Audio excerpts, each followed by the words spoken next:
Today, we're diving into a single moment that completely shattered a nation and really reshaped its entire future: the assassination of President Abraham Lincoln.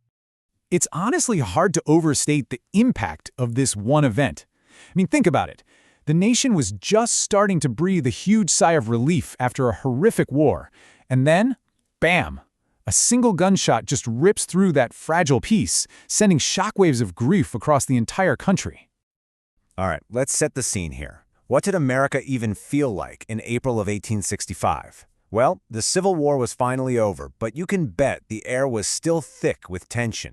This peace, it was incredibly fragile. The whole nation was kind of teetering on a knife's edge.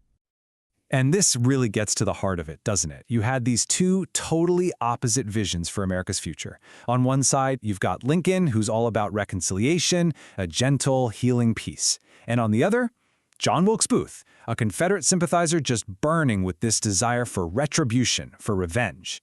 I mean, it was a collision course, and you just knew the destination was going to be tragic. Okay, so how does a guy's rage turn from just, a feeling into a full-blown conspiracy? Let's follow the breadcrumbs here, from that simmering anger to a carefully crafted and ultimately deadly plot.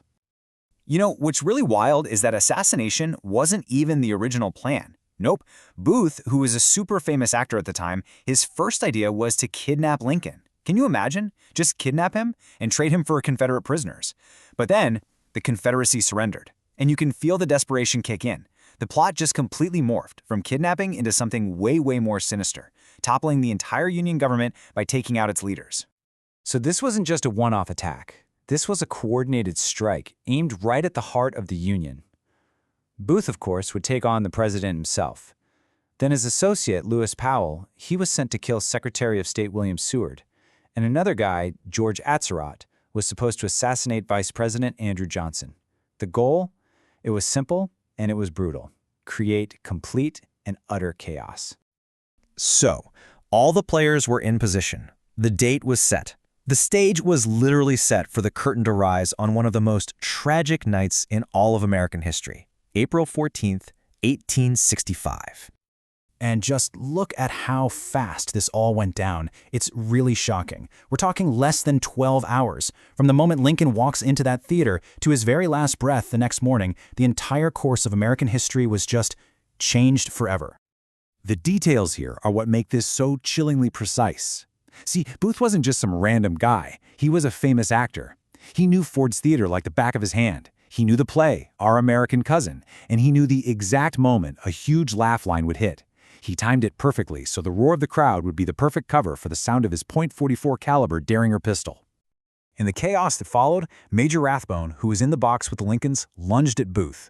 Booth slashed him with a knife, and then, this is so in character for an actor, he made this dramatic leap from the president's box down to the stage. He actually broke his leg doing it. But before he disappeared into the night, he shouted out his justification for everyone to hear: Sic semper tyrannis, which means thus always to tyrants. So, the president is dying. His killer has escaped into the night. And just like that, a wave of pure grief and rage sweeps the nation, kicking off one of the biggest manhunts in American history. They carried Lincoln across the street to a small room in the Peterson House. And as he lay there dying, his Secretary of War, Edwin Stanton, just perfectly captured the weight of the moment. Right as the president took his last breath, Stanton said those famous words: "Now he belongs to the ages." So, while Booth's part of the plan was, tragically successful, the rest of this grand conspiracy just fell apart. Lewis Powell's attack on Secretary Seward was brutal, but Seward survived. And George Atzerodt, the guy supposed to kill the vice president, he completely lost his nerve. He just bailed, never even tried. And for the next 12 days, the whole country was just on edge, holding its breath. Thousands of Union soldiers were swarming the countryside, hunting for Booth and anyone involved. We're talking a manhunt on a scale that nobody had ever seen before. The whole thing came to this incredibly dramatic end at a farm in Virginia.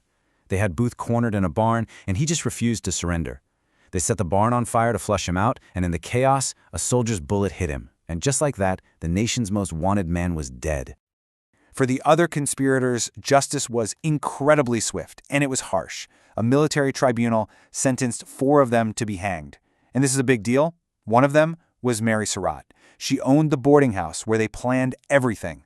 Her execution caused this huge national debate because she was the very first woman ever executed by the U.S. federal government. So, the bad guys are caught, story's over, right? Oh, not even close. The real story is just beginning. Let's dig into how this one act of violence didn't just end a life, it completely changed the entire course of the nation. In a flash, the assassination completely transformed how people saw Lincoln. I mean, think about it. 1 minute, he's a wartime president, and a pretty divisive one for a lot of people. The next, he's a sacred martyr, a symbol for the cause of a united free America. His legacy was basically cemented in that moment. And this, right here, is where you see the true, lasting impact of the assassination. Lincoln had this vision for Reconstruction, right? This massive job of healing the country, bringing the South back in, and his whole plan was based on mercy, on reconciliation. But with him gone, that vision just shattered. His successor, Andrew Johnson, and a bunch of radical Republicans in Congress, they took a much harsher approach. And that led to all this deep-seated resentment. It basically set the stage for a century of bitter, painful struggles over civil rights. So that leaves us with this huge, kind of haunting question. What if? What if Lincoln had lived? What if he had been there to guide the country through that more compassionate Reconstruction he wanted? I mean, just imagine how different the next 100 years of American history might have been. It's a pretty stark reminder that sometimes all of history can turn on a single moment, on a single bullet.